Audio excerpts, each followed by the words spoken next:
ಬಂಧುಗಳೇ, ಶ್ರೀ ಮಹರ್ಷಿ ವಾಲ್ಮೀಕಿ ಗುರುಪೀಠ ರಾಜನಹಳ್ಳಿ ಪ್ರಸನ್ನಾನಂದ ಸ್ವಾಮಿಗಳು ತಮ್ಮ ಭಾಷಣದಲ್ಲಿ ದಾವಣಗೆರೆ ನಾಯಕ ವಿದ್ಯಾರ್ಥಿ ನಿಲಯದಲ್ಲಿ ಮಾತನಾಡುವಾಗ, ನಾನು ಆನೆ ಇದ್ದ ಹಾಗೆ ನಾಯಿ ಬೊಗಳುತ್ತದೆ, ಏನು ಮಾಡಲು ಆಗಲ್ಲ ಎಂದು ಸಮುದಾಯಕ್ಕೆ ಮಾತನಾಡಿದ್ದೀರಿ. ಸ್ವಾಮೀಜಿ ತಮ್ಮನ್ನ ದೊಡ್ಡವರನ್ನಾಗಿ ಆನೆ ಮಾಡಿದ್ದು ನಾಯಕ ವಾಲ್ಮೀಕಿ ಸಮುದಾಯದ ಭಕ್ತರಿಗೆ ನಾಯಿಗೆ ಹೋಲಿಸುತ್ತೀರಿ. ನಾಯಿಗೆ ನಿಯತ್ತಿದೆ, ಅನ್ನ ಕೊಟ್ಟವರ ಮನೆ ಕಾಯುತ್ತದೆ, ನಿಷ್ಠೆ ಪ್ರಾಮಾಣಿಕತೆ ತೋರಿಸುತ್ತದೆ. ಆನೆ ತೋಟ ಹಾಳು ಮಾಡುತ್ತದೆ, ರೈತರ ಬೆಳೆ ಹಾಳು ಮಾಡುತ್ತದೆ, ನುಗ್ಗಿ ಧ್ವಂಸ ಮಾಡುತ್ತದೆ. ಅದಕ್ಕೆ ಅಹಂ ಬಂದಾಗ ನನ್ನ ಮುಟ್ಟೋರು ಯಾರೂ ಇಲ್ಲ ಎನ್ನುತ್ತದೆ. ಹಾಗಾಗಿದೆ ನಿಮ್ಮ ಪರಿಸ್ಥಿತಿ. ಆದರೆ ಸಮುದಾಯದ ಬಗ್ಗೆ ನಿಮಗೆ ಕಾಳಜಿ ಇಲ್ಲ. ಸಮುದಾಯದ ಬಗ್ಗೆ ಕಾಳಜಿ ಇರಬೇಕು, ಕಾನೂನು ಪಾಲನೆ ಮಾಡಬೇಕು, ಅನ್ಯ ಜಾತಿ ಸಮುದಾಯಕ್ಕೆ ಸೇರಿಸಬಾರದು, ಪರಿಶಿಷ್ಟ ಪಂಗಡದ ಅಭಿವೃದ್ಧಿ ಹಣ ಜಾತ್ರೆಗೆ ಬಳಸಬಾರದು, ಶಿಕ್ಷಣ ಕೊಡಿಸಬೇಕು, ಕೈಲೋದಷ್ಟು ಸೇವೆ ಇರಬೇಕು. ಸ್ವಾಮೀಜಿಗಳು ತಮ್ಮ ಮೇಲೆ ಗುರುತರ ಆರೋಪವಿತ್ತು, DNA ಟೆಸ್ಟೆ ಮಾಡಿಸುತ್ತೇವೆ ಎಂದು ಯಾಕೆ ಹೇಳಿದರು? ನಿಮ್ಮ ಮೇಲೆ ಗುರುತರ ಆರೋಪ ಇಟ್ಕೊಂಡು SV ರಾಮಚಂದ್ರಪ್ಪನ ಮೇಲೆ ಗುರುತರ ಆರೋಪವಿತ್ತು, ಅದನ್ನು ಹೆಚ್ಚಿಗೆ ರಾಮಚಂದ್ರಪ್ಪ ನಿವಾರಿಸಿದರು ಅನ್ನುತ್ತೀರಿ. ಅದನ್ನ ನಿವಾರಿಸಿದ್ದು ಕೋರ್ಟ್. ಸಮಾಜ ಶಿಕ್ಷಣದಿಂದ ವಂಚಿತವಾಗುತ್ತದೆ, ಹಬ್ಬ ಮಾಡುವುದರಿಂದ ಆರ್ಥಿಕವಾಗಿ ಹಿನ್ನಡೆ ಆಗುತ್ತದೆ. ಸದರಿ ವಿಷಯ ಸಮಾಜದ ಜನಕ್ಕೆ ಸಂದೇಶಕ್ಕಾಗಿ ಪತ್ರಿಕೆ, ಸಾಮಾಜಿಕ ಜಾಲತಾಣ ಬಳಕೆಯಾಗುತ್ತಿದೆ. ಹಿಂದೆಯೂ ಇಲ್ಲದಾಗ ಎಷ್ಟೋ ಅನ್ಯಾಯಗಳು ಸಮಾಜಕ್ಕೆ ಗೊತ್ತಾಗುವುದಿಲ್ಲ. ನಿಮ್ಮ ಗುರು, ನಿಮ್ಮ ಪಾಲಕ ಅಹಂಕಾರದಿಂದ ಜೈಲುವಾಸ, ಇದು ತಮಗೆ ಗೊತ್ತಿದೆ. ಮತ್ತು ನಾನು ಆನೆ ಅನ್ನುತ್ತೀರಿ, ಆ ಮೂಕ ಪ್ರೇರಣೆಗೆ ಏಕೆ ಹೋಲಿಸುತ್ತೀರಿ? ಅದು ದೊಡ್ಡದಿದೆ ಅಂತಲ್ಲ. ಇದನ್ನು ಹೇಳಿದಾಗ ನಾವು ದೊಡ್ಡರಾಗುವುದಿಲ್ಲ. ಈ ರೀತಿ ನೀವು ಮಾತನಾಡಿದಾಗ ಬುದ್ಧಿವಂತರಾಗುವುದಿಲ್ಲ. ನಮ್ಮ ಸೇವೆ ಸಮಾಜದ ಅಭಿವೃದ್ಧಿಯ ಕಾಳಜಿ. ಜಾರಕಿಹೊಳಿ ಸಾಹುಕಾರರು ನೀವು ಕಾನೂನು ಕ್ರಮ ತೆಗೆದುಕೊಳ್ಳಿ ಎಂದು ಹೇಳಿದ್ದಾರೆ ಅನ್ನುತ್ತೀರಿ. ನಾನು ಬೆನ್ನ ಹತ್ತಿದರೆ ನನ್ನ ಜೊತೆ ಮುಟ್ಟಲು ಆಗಲ್ಲ ಅನ್ನುತ್ತೀರಿ. ನೀವೇನು ಸರ್ವಾಧಿಕಾರಿಯ? ಈ ದೇಶದಲ್ಲಿ ಕಾನೂನು ಇದೆ. ಈಗಲೇ ಸಮುದಾಯ ನಿಮ್ಮನ್ನು ಬೆನ್ನ ಹತ್ತಿ ಬರುತ್ತಿದೆ. ನೀವೇ ಮಠ ಬಿಟ್ಟು ಹೋಗುವ ಸಂದರ್ಭ ಹತ್ತಿರವಿದೆ. ಮೊದಲು ಕಾನೂನು ತಿಳಿಯಿರಿ, ಪಾಲನೆ ಮಾಡಿ. ಕಾನೂನು ಬಾಹಿರವಾಗಿ ಮಾತನಾಡಿದರೆ, ನಡೆದುಕೊಂಡರೆ ಮುಂದೆ ಕಾನೂನಿನಲ್ಲಿ ಏನಾಗುತ್ತದೆ ಎನ್ನುವುದನ್ನು ಈಗಾಗಲೇ ನಿಮ್ಮ ಮೇಲೆ ದಾವಣಗೆರೆ ಘನ ಜಿಲ್ಲಾ ಸತ್ರ ನ್ಯಾಯಾಲಯದಲ್ಲಿ ಕ್ರಿಮಿನಲ್ ಮಿಸ್ 260 ಡಿವಿಷನ್ 2023 ಟ್ರಸ್ಟ್ ಸೂಪರ್ಸ್ಟಿಗಾಗಿ ಫೈಲ್ ಮಾಡಿದ್ದು ನಿಮ್ಮ ಕಡೆಯ ಸುಮಾರು ವಕೀಲರ ವೃಂದ ವಾದ ಮಂಡಿಸಿತ್ತು. ನಾನು ಒಬ್ಬ ವಾದ ಮಂಡಿಸಿದ್ದೆ. ಪ್ರಕರಣ ದಾಖಲೆ ಆಧಾರದ ಮೇಲೆ ನನ್ನ ಅರ್ಜಿ ಪುರಸ್ಕರಿಸಿದೆ. ಆಗ OS ನಂಬರ್ 1 ಡಿವಿಷನ್ 2024 ದಾವ ನಿಮ್ಮ ಮೇಲೆ ದಾಖಲಾಗಿದೆ. ಈಗ ತಾವು ಟ್ರಸ್ಟಿಗಳು ಕರ್ನಾಟಕ ಉಚ್ಚ ನ್ಯಾಯಾಲಯದಲ್ಲಿ ಅಪೀಲು ಹೋಗಿದ್ದೀರಿ. ಅಪೀಲು ನಂಬರ್ 9-346 ಡಿವಿಷನ್ 2024. ಈ ರೀತಿ 3 ಕಾನೂನುಬದ್ಧವಾಗಿ ನಮ್ಮ ಹೋರಾಟವಿದೆ. ಸರ್ವಾಧಿಕಾರಿ ತರ ನಿಮ್ಮ ಮಾತು ಸರಿಯಲ್ಲ. ನಾವೇ ನಿಮ್ಮನ್ನು ಬೆನ್ನುತ್ತಿರುವಾಗ ನನ್ನ ಜೊತೆ ಮುಟ್ಟಲು ಆಗಲ್ಲ ಎನ್ನುತ್ತೀರಿ. ಯಾರು ಯಾರನ್ನ ಬೆನ್ನು ಹತ್ತಿದ್ದಾರೆ ಎನ್ನುವುದನ್ನು ಮೇಲ್ಕಂಡ ಪ್ರಕರಣವನ್ನು ಈ ಕೋರ್ಟ್ ಆಫ್ ಅಲ್ಲಿ ನೋಡಿ ಗೊತ್ತಾಗುತ್ತದೆ. ನೀವು ಮರಳದಂತೆ ಮಾಡಿದ್ದೀರಿ. ಮಠದ ಆಸ್ತಿಯನ್ನು ತಮ್ಮ ಹೆಸರಿಗೆ ಬರೆದುಕೊಂಡಿರುವ ಬಗ್ಗೆ, ಟ್ರಸ್ಟ್ ಅನ್ನು ಉಲ್ಲಂಘನೆ ಮಾಡಿ ತಾವೇ ವ್ಯವಹಾರ ಮಾಡಿದ ಬಗ್ಗೆ, ಕಾನೂನುಬದ್ಧವಾಗಿ ತಮ್ಮ ಕಾರ್ಯದ ಬಗ್ಗೆ ನಾನು ದಾವಣಗೆರೆ SP ಅವರಿಗೆ ದೂರು ಕೊಟ್ಟಿದ್ದೆ, ಲೋಕಾಯುಕ್ತರಿಗೆ ದೂರು ಕೊಟ್ಟಿದ್ದೆ, EDಗೆ ಕರ್ನಾಟಕ ಸರ್ಕಾರಕ್ಕೆ ದೂರು ನೀಡಿದ್ದೇನೆ. ಈಗಾಗಲೇ ನಿಮ್ಮ ಮೇಲೆ ಹರಿತವಾದ ಕಾನೂನು ವಿಚಾರಣೆ ಹಂತದಲ್ಲಿದೆ. ವಕೀಲರು ಪ್ರಿಯಾಂಬಲ್ ಓದಿರಿ ಎನ್ನುತ್ತೀರಿ. ನಾವು ಓದಿ ಯೂನಿವರ್ಸಿಟಿಗಳಿಂದ ಸರ್ಟಿಫಿಕೇಟ್ ಪಡೆದಿದ್ದೇವೆ. ತಾವು ಯಾವ ಯೂನಿವರ್ಸಿಟಿಯಲ್ಲಿ ಓದಿ ಸರ್ಟಿಫಿಕೇಟ್ ಪಡೆದಿದ್ದೀರಿ ತೋರಿಸಿ, ನಾವು ತೋರಿಸುತ್ತೇವೆ. SC/STಗಳಿಗೆ 24.1% ನ್ಯಾಯಾಂಗದಲ್ಲಿನ ವಕೀಲರಿಗೆ ಮೀಸಲು ಬಂದಿದೆ ಅನ್ನುತ್ತೀರಿ. ನೀವು ಕೊಟ್ರೆ ಆತ್ಮಸಾಕ್ಷಿ ಗೆಲ್ಲಬೇಕು ಅನ್ನುತ್ತೀರಿ. ಡ್ರೈವರ್ ನಾಗರಾಜ ಮಠದಲ್ಲಿ ಬೇಡ ಎಂದು ಇಡೀ ಸಮುದಾಯ ಕೂಗು ಕೇಳಿ ಬಂದರು. ಅವರನ್ನು ಹೊರಗೆ ಕಳಿಸಲಿಲ್ಲ, ಮೌನವಾಗಿದ್ದೀರಿ. ಸಾಕ್ಷಿ ಆಧಾರದ ಮೇಲೆ ಮಾತನಾಡಿದರು, ಕೇಳಲಿಲ್ಲ. ಕಾರಣ ನಿಮ್ಮ ಒಳಗೊಟ್ಟು ಹೊರಗೆ ಹೋಗಬಾರದೆಂದು. ಕೊನೆಗೆ ಆಕ್ಸಿಡೆಂಟ್ನಲ್ಲಿ ಮರಣ ಹೊಂದಿದ ಎಂದು ತಿಳಿದು ಬಂತು. ಇದು ಆತ್ಮಸಾಕ್ಷಿನಾ? ದಾವಣಗೆರೆ ನಾಯಕ ವಿದ್ಯಾರ್ಥಿ ನಿಲಯದಲ್ಲಿ 40 ವರ್ಷ ರಾಮಚಂದ್ರಪ್ಪನವರ ಮತ್ತು ದಾಸ್ಕರಿಯಪ್ಪನವರ ಕಾಲದಲ್ಲಿ ಲೆಕ್ಕವೇ ಕೊಡದೆ ಇದ್ದಾಗ ಇಡೀ ನಾಯಕ ಸಮುದಾಯ ದಂಗೆ ಎದ್ದು ಅವರನ್ನು ಹೊರಗೆ ಕಳಿಸಿದ್ದರು. ಇದು ನಿಮಗೆ ತಿಳಿದಿದೆ. ಆ ಕಾಲದಿಂದ ಈ ಕಾಲದವರೆಗೂ ವೀರಣ್ಣ ಹಾಸ್ಟೆಲಲ್ಲಿದ್ದಾರೆ. ಈಗ ಅಧ್ಯಕ್ಷರಿದ್ದಾರೆ NM ಆಂಜನೇಯ, HK ರಾಮಚಂದ್ರಪ್ಪ, ದಾಸ್ಕರಿಯಪ್ಪ. ಈಗ ವೀರಣ್ಣನವರ ಸೇವೆ ಇವರೇ ಮುಂದುವರಿಯಬೇಕಾ? 5 ವರ್ಷಗಳ ಕಾಲ ಹಾಸ್ಟೆಲ್ ಅಧ್ಯಕ್ಷ ಸ್ಥಾನದಿಂದ ಹೊರಗೆ ಹೋಗಬೇಡ ಎನ್ನುತ್ತೀರಿ. ದಾವಣಗೆರೆ ಜಿಲ್ಲೆಯ 6 ತಾಲೂಕಿನಿಂದ ಯಾರನ್ನು ಗಮನಕ್ಕೆ ತರದೆ NM ಆಂಜನೇಯ ವೀರಣ್ಣ ರಚಿತ ದಾವಣಗೆರೆ ಜಿಲ್ಲಾ ವಾಲ್ಮೀಕಿ ನಾಯಕ ಸಮಾಜ ಅಧ್ಯಕ್ಷರು ಎಂದು ನೋಂದಣಿ ಮಾಡಿಕೊಂಡಿದ್ದಾರೆ. ಯಾರ ಗಮನಕ್ಕೆ ಇಲ್ಲ? ಅವರಿಗೆ ಅನುಕೂಲಕರವಾದ ವ್ಯಕ್ತಿಗಳ ಗಮನ. ನಿಮ್ಮ ಗಮನ ಇಲ್ಲಿ ಸರ್ವಾಧಿಕಾರ ಇದೆಯಾ? ಕಾನೂನಿಲ್ಲವ ಸರ್ವರಿಂದ ಆಯ್ಕೆಯಾಗಬೇಕು. ಹಾಸ್ಟೆಲಿನಲ್ಲಿ ಕಮರ್ಷಿಯಲ್ ಆಗಿದೆ. ಅದು ವಿದ್ಯಾಭ್ಯಾಸಕ್ಕೆ ಇರುವ ರೂಮುಗಳ ವ್ಯವಸ್ಥೆ ಬಿಸಿನೆಸ್ಗೆ ಆಗಿರುವುದಲ್ಲ. 70 ಲಕ್ಷ ಇಟ್ಟಿದ್ದೀರಿ ಎಂದು ಖುಷಿ ಪಟ್ಟಿರಿ. ಅವರ ದುಡಿದ ಹಣವ ವಿದ್ಯಾಭ್ಯಾಸದ ರೂಮುಗಳನ್ನು ಬಾಡಿಗೆ ಕೊಟ್ಟಿದ್ದಾರೆ. 40 ವರ್ಷ ಅದು ಲೆಕ್ಕವಿರಲಿಲ್ಲ. ಇದರ ಲೆಕ್ಕದಲ್ಲಿ ಟ್ರಸ್ಟಿಗಳ ಲೆಕ್ಕ ಇಲ್ಲ, ಸಮಾಜದವರ ಲೆಕ್ಕವಿಲ್ಲ, ಒಬ್ಬ ವ್ಯಕ್ತಿ ಮಾತ್ರ ಲೆಕ್ಕ. ಶಿಕ್ಷಣದ ಬಗ್ಗೆ ಲೆಕ್ಕ ಇಲ್ಲ, ವಿದ್ಯಾರ್ಥಿಗಳ ಬಗ್ಗೆ ಲೆಕ್ಕ ಇಲ್ಲ, ಓದಿನ ಬಗ್ಗೆ ಲೆಕ್ಕ ಇಲ್ಲ. ಇದು ನಿಮಗೆ ತಿಳಿಯಲಿಲ್ಲವೇ? ಬರೇ ನಾನು ನನ್ನ ಹಿಂದೆ ಸಾಹುಕಾರ, ನಾನೇ ಕಾನೂನು, ನಾನು ಆನೆ, ನನ್ನ ಮುಟ್ಟಲು ಆದಿತ್ಯ, ನಾನು ಬೆನ್ನತ್ತಿದರೆ ನನ್ನ ಮುಟ್ಟಲು ಆಗುವುದಿಲ್ಲ. ವಿದ್ಯಾರ್ಥಿ ನಿಲಯದ ಅಧ್ಯಕ್ಷರ ಬಗ್ಗೆ ಅಪಪ್ರಚಾರ ಸರಿಯಲ್ಲ ಅನ್ನುತ್ತೀರಿ. ಸ್ವಲ್ಪ ಈ ದೇಶದಲ್ಲಿ ಕಾನೂನು ಇದೆ, ಇದನ್ನೆಲ್ಲ ನಮ್ಮ ಸಮುದಾಯ ಮತ್ತು ಇತರ ಸಮುದಾಯ ತಿಳಿಯುತ್ತದೆ. ನನ್ನನ್ನು ನೇರವಾಗಿ ಬಂದು ಕೇಳಬೇಕು ಎನ್ನುತ್ತೀರಿ. ನನ್ನ ಮುಂದೆ ಬಂದು ಕೇಳಿದರೆ ಉತ್ತರ ಕೊಡುತ್ತೇನೆ ಎನ್ನುತ್ತೀರಿ. ಈ ಹಿಂದೆ ಅನೇಕ ಜನರ ಮೇಲೆ ಹಲ್ಲೆ ಮಾಡಿಸಿದ್ದೀರಿ, ನೋಡಿದ್ದೇವೆ, ಕೇಳಿದ್ದೇವೆ. ನನ್ನ ಮೇಲೂ ಹಲ್ಲೆ ಮಾಡಿಸಿದ್ದೀರಿ. ಅಂದಿನ ದಾವಣಗೆರೆ ಜಿಲ್ಲಾ ವರಿಷ್ಠಾಧಿಕಾರಿಗಳಾದ ರಿಶಾಂತ್ ರವರಿಗೆ ಫೋನ್ ಮಾಡಿ ಪೊಲೀಸ್ ರಕ್ಷಣೆ ತೆಗೆದುಕೊಂಡು ಹೊರಗೆ ಬಂದೆ.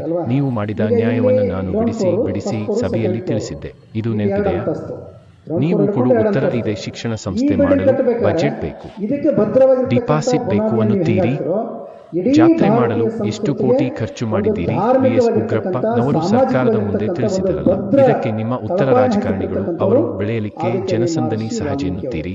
ಅವರ ಮನೆ ಹತ್ತಿರ ಕಾರ್ಯ ಮಾಡಿ ಮಠದಲ್ಲಿ ಬೇಡ, ನೀವು ರಾಜಕೀಯ ಸೇರಿಕೊಳ್ಳಿ, ನನಗೆ ರಾಜಕೀಯ ಬೇಡ ಅನ್ನುತ್ತೀರಿ. ನಿಮಗೆ ಅನುಕೂಲಕರವಾದ ರಾಜಕಾರಣಿಗಳು ಬೆಳೆಸುವುದು ಅಲ್ಲ, ಸಮುದಾಯದ ಎಲ್ಲರನ್ನು ನೋಡಬೇಕಾಗಿದೆ. ಶಿಕ್ಷಣ ಮೊದಲಂತ ನಿಮ್ಮ ಹತ್ತಿರ ನಿಮ್ಮ ಪರಮಾಪ್ತರು ಎಷ್ಟೆಷ್ಟು ವಿದ್ಯಾಭ್ಯಾಸ ಮಾಡಿದ್ದಾರೆ, ತಜ್ಞರು ಇದ್ದಾರೆ, ಸಮಾಜದ ಕಾಳಜಿ ಹೊತ್ತಿದ್ದಾರೆ.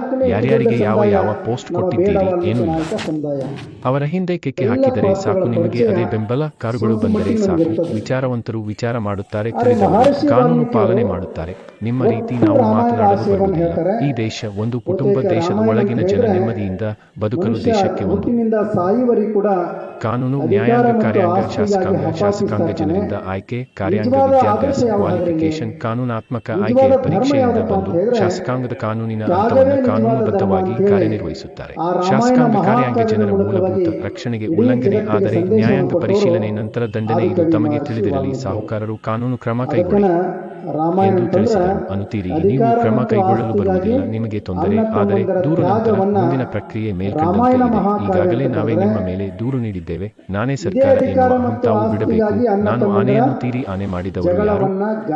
ಸಮಾಜದವರ ಹಾಗೂ ಟ್ರಸ್ಟಿಗಳ ಕೈಯಲ್ಲಿದೆ ಅಂಕುಶ. ಆ ಟ್ರಸ್ಟ್ ಅನ್ನು ಉಲ್ಲಂಘನೆ ಟ್ರಸ್ಟ್ಗಳು ತಾವು ಮಾಡಿದ್ದೀರಿ. ಇದರ ಬಗ್ಗೆ ಮುಂದೆ ಕೋರ್ಟ್ ಇದೆ, ವಿಚಾರಣೆ ಹಂತದಲ್ಲಿದೆ. ನಾವು ಸಮಾಜ ಕಾಯುವ ನಿಯತ್ತಿನ ನಾಯಿಗಳು, ನಮಗೆ ಬೊಗಳುವ ನಾಯಿ ಅನ್ನುತ್ತೀರ. ಮುಂದೆ ಬರುವ ಹಂತ ನಿಮ್ಮ ಸ್ವಯಾರ್ಜಿತ ಜಾತ್ರೆಗೆ ನಾಯಕ ಸಮಾಜದ ಬೊಗಳುವ ಯಾರು? ನಾವು ಬರುವುದಿಲ್ಲ. ಸಮಾಜವನ್ನು ನಿಯತ್ತಿನಿಂದ ಕಾಯುತ್ತೇವೆ. ಮೊದಲು ಕಾನೂನು ಪಾಲನೆ ಮಾಡಿ ಸಮಾಜಕ್ಕೆ. ಟ್ರಸ್ಟಿಗೆ ಲೆಕ್ಕ ಕೊಡಿ. ಟ್ರಸ್ಟಿನ ಕಂಡೀಷನ್ ಓದಿ, ನಮಗೆ ಓದಿ ಅನ್ನಬೇಡಿ. ತಿಳಿದುಕೊಳ್ಳಿ. ನಾಯಕ ವಿದ್ಯಾರ್ಥಿ ನಿಲಯದ ಅನ್ಯಾಯವನ್ನು ಖಂಡಿಸಿ, ನಿಮ್ಮ ಅನ್ಯಾಯವನ್ನು ಖಂಡಿಸಿ ಹೋರಾಡುವ ಹಕ್ಕು ಪ್ರತಿಯೊಬ್ಬ ನಾಯಕರಿಗೂ ಇದೆ. ತಾವು ಕಾನೂನಿನ ಕುಣಿಕೆಯಲ್ಲಿ ಬೀಳುವುದು ಬಹಳ ದೂರವಿಲ್ಲ. ಬೆಕ್ಕು ಕಣ್ಣು ಮುಚ್ಚಿ ಹಾಲು ಕುಡಿದರೆ ಪ್ರಪಂಚಕ್ಕೆ ಕಾಣುವುದಿಲ್ಲ ಅಂದುಕೊಂಡರೆ ಅವರ ತಪ್ಪು. ಇಡೀ ಸಮುದಾಯ ನಿಮ್ಮ ನಡೆಯನ್ನು ವೀಕ್ಷಣೆ ಮಾಡಿದೆ, ನಿಮ್ಮಿಂದ ದೂರ ಆಗಿದೆ. ನೀವು ಸರ್ವಾಧಿಕಾರಿಗಳಲ್ಲ. ಕಾನೂನಿದೆ. ನಿಮ್ಮ ಸ್ವಯಾರ್ಜಿತ ಜಾತ್ರೆಗೆ ನಮ್ಮ ಸಮುದಾಯದವರು ಯಾರೂ ಬರುವುದಿಲ್ಲ.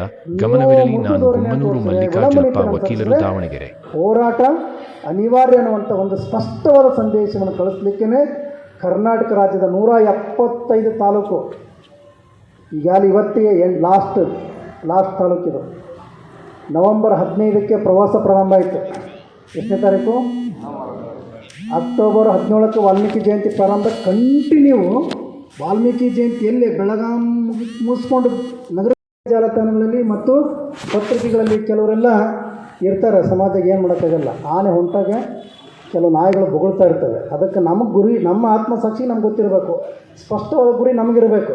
ಹಾಗಾಗಿ ಈ ವಿಷಯವನ್ನು ಯಾಕೆ ನಿಮ್ಗೆ ಒತ್ತಿ ಹೇಳಬೇಕಾಯ್ತು ಅಂತಂದರೆ, ಗೊತ್ತಾಗಿಲ್ಲ ನಮ್ಮವ್ರಿಗೆ ಗೊತ್ತಾಗಲ್ಲ. ನಾನು ರಾಜಕಾರಣಿ ಏನ್ರಿ. ಈಗ ಶಾಸಕರು ಅವರು ಪ್ರಚಾರ ತೆಗೆದುಕೊಳ್ಳೋಕ್ಕೆ, ಅವರು ಜನರಿಗೆ ಪ್ರಚಾರ ಆಗಲಿಕ್ಕೆ ಅವ್ರು ಮಾಡಲೇಬೇಕಾಗಿದೆ. ಅವ್ರ ಸ್ಟ್ರಾಟಜಿ ಅವೆಲ್ಲ. ಎಲ್ಲ ಜನಪ್ರತಿನಿಧಿಗಳು ಅವರೊಬ್ಬರೇ ಅಂತಲ್ಲ, ಎಲ್ಲ ಮಾಡ್ತಿರ್ತಾರೆ. ನಾನು ರಾಜಕಾರಣಿ ಏನ್ರಿ. ನಾನೇನು MLA ಆಗ್ಬೇಕಾ, MP ಆಗ್ಬೇಕಾ, ಮಂತ್ರಿ ಆಗ್ಬೇಕಾ? ನಾನು ಪ್ರಚಾರವನ್ನು ತಗೊಳ್ಳಿಕ್ಕೆ ನಾನು ರಾಜಕಾರಣಿ ಅಲ್ಲ. ನನ್ನ ಸಮುದಾಯದವ್ರು ನೀವು ಯಾರೇ ಇರಲಿ, ಏನೇ ಕೇಳ್ರಿ, ನೇರವಾಗಿ ನಿಮ್ಗೆ ಉತ್ತರ ಕೊಡ್ತೀವಿ. ನಿಮಗೆ ನೇರವಾಗಿ ಉತ್ತರ ಕೊಡ್ತೀವಿ. ನನಗೆ ನೀವು ಉತ್ತರ ಕೊಡಲಿಕ್ಕೆ ಸಮಯ ಇರದೇ ಇರ್ಬೋದು, ಆದರೆ ಇನ್ನೊಂದು ಸಲ ನೀವು ಬಾರಪ್ಪ, ನಿಮ್ಗೆ ಸ್ಪಷ್ಟವಾಗಿ ನಾನು ಏನು ಮಾಡಿದ್ದೀವಿ, ಏನು ಮಾಡೋಕತ್ತೀವಿ ಅನ್ನೋಂಥದ್ದನ್ನು ಹೇಳ್ತೀವಿ. ನಿಮಗೆ ನಾನು ಬೆನ್ನು ಹತ್ತಿದರೆ, ನನಗಂತೂ ಹಿಂದೆ ಮುಂದೆ ಯಾರೂ ಇರಲ್ಲ. ನಾನು ಬೆನ್ನು ಹತ್ತಿದರೆ ಬಹುತೇಕವಾಗಿ ನಿಮಗೆ ನನ್ನ ಜೊತೆಗೆ ಮುಟ್ಕೊಳ್ಳೋಕ್ಕಾಗಲ್ಲ. ನಿಮ್ಮ ಹಂತದಲ್ಲಿ ಏನಾದರೂ ಸಮಾಜದ ಬಗ್ಗೆ ಕಳಕಳಿ ಇಟ್ಕೊಂಡು, ಈ ಸಮಾಜ ಬಗ್ಗೆ ಗೌರವ ಇಟ್ಕೊಂಡು ನೀವೇನಾದ್ರು ಮಾಡ್ತೀರಾ ಮಾಡ್ಕೋಬೇಕು. ಹೋರಾಟ ಮಾಡ್ತೀರಾ, ನಿಮ್ಮಿಂದ ಒಳ್ಳೇದಾಗುತ್ತಾ, ಸಮಾಜಕ್ಕೆ ಒಳ್ಳೇದಾಗಲಿ.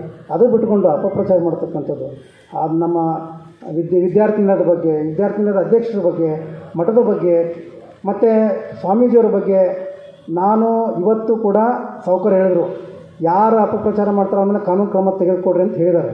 ನಾನು ಇನ್ನೂ ಕೂಡ ಸಹಿಸ್ಕೊತಾ ಇದ್ದೀನಿ. ಯಾಕೆಂದರೆ ತಾಯಿ ಹೃದಯ ಹೋಲ್ಬಿಡ ಅಂತೀವಿ. ತಾಯಿ ಮಕ್ಕಳು ಏನೋ ತಪ್ಪು ಮಾಡಿದರೆ ತಾಯಿ ಕ್ಷಮಿಸ್ತಾಳೆ, ತಂದೆ ಕ್ಷಮಿಸಲ್ಲ. ನಾವು ಕೂಡ ನಿಮಗೆ ಅಷ್ಟೇ ಕಾನೂನು ಗೊತ್ತಿಲ್ಲ, ನಾನು ಪ್ರಿಯಾಂಬಲ್ ಏನೋ ಓದ್ಕೊಡ್ರಿ, ನಾನು ಅದಕ್ಕೆ ಗುರೂಜಿಗೆ ಹೇಳಿದರೆ ಬಹುತೇಕ ಈ 1.5 ತಿಂಗಳಿನ ಸರ್ಕುಲರ್ ಆಯ್ತು ಗೊತ್ತಾ ನಿಮಗೆ, ಸರ್ಕಾರದ ಆದೇಶ ಆಯ್ತು ಗೊತ್ತಾ.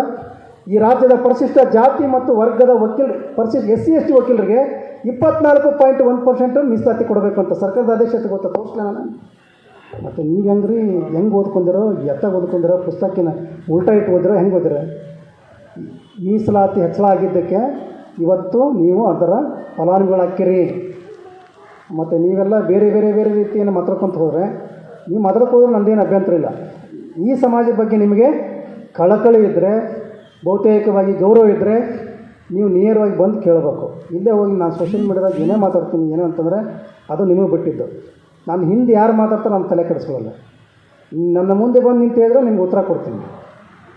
ಮತ್ತು ನಾನೇ ಸತ್ಯ ತುಂಡ ಅಲ್ಲ, ನಾನೇ ಸತ್ಯ ತುಂಡನ. ನನ್ನ ಇತಿಮತಿಗಳಿಗೆ ಏನು ಮಾಡಬೇಕಾಗೈತಿ, ಒಬ್ಬ ಯಾಜೆ ಸ್ವಾಮೀಜಿಯಾಗಿ ಮಾಡೋಕತ್ತೀನಿ. ಏನರಪ್ಪ, ಈಗ ಮೆಡಿಕಲ್ ಕಾಲೇಜು, ಇಂಜಿನಿಯರಿಂಗ್ ಕಾಲೇಜು ಆಗಬೇಕು, ನನ್ನ ಸಮಾಜದಿಂದ ಆಗಬೇಕು. ಒಂದು ಮೆಡಿಕಲ್ ಸೀಟು ನಿಮ್ಗೆ ಇಲ್ಲಿದ್ರಲ್ಲ, ಒಂದು ಮೆಡಿಕಲ್ ಕಾಲೇಜ್ ಮಾಡ್ಬೇಕಾದ್ರೆ ನಿಮ್ಮ ಬ್ಯಾಂಕ್ ಬ್ಯಾಲೆನ್ಸ್ ಎಷ್ಟಿರ್ಬೇಕು ಹೇಳ್ರಿ. ಒಂದು ಸಿಂಪಲ್ ಪ್ರಶ್ನೆ. ಬ್ಯಾಂಕ್ ಬ್ಯಾಲೆನ್ಸ್ ಹೇಳ್ತಾರೆ. ನಿಮ್ಮ FD ಮೊತ್ತ ಎಷ್ಟಿರಬೇಕು? 100 ಕೋಟಿ ಬೇಕು. ನಿಮ್ಮ ಬ್ಯಾಂಕ್ ಬ್ಯಾಲೆನ್ಸ್ ಯಾರೇ ಮೆಡಿಕಲ್ ಕಾಲೇಜ್ ಮಾಡ್ಬೇಕಾದ್ರೆ ಇನ್ಫ್ರಾಸ್ಟ್ರಕ್ಚರ್ಗೆ ಎಷ್ಟು ಬೇಕಾಗ್ತದೆ, ಜಮೀನು ಎಷ್ಟು ಬೇಕಾಗ್ತದೆ, ಇನ್ಫ್ರಾಸ್ಟ್ರಕ್ಚರ್ ದುಡ್ಡು ಎಷ್ಟು ಬೇಕಾಗ್ತದೆ. ಇದೇನಾರ ಇದೇನಾ? 4 ಜನ ನನ್ನ ಸಮಾಜ ಬಡ ಮಕ್ಕಳು ಇಟ್ಕೊಂಡು ಓದಿಸ್ರೆ ನಿಮ್ಗೆ ಗೊತ್ತಾಗುತ್ತೆ ಏನಂತ. ಇವತ್ತು ಮಠದಲ್ಲಿ 300 ಜನ ಮಕ್ಕಳು ಓದಾಕತ್ತಾರೆ, 1 kg ಅಕ್ಕಿ ತಂದು ಕೊಟ್ಟಿಲ್ಲ, ದೊಡ್ಡದಾಗಿ ಏನೇನೋ ಏನು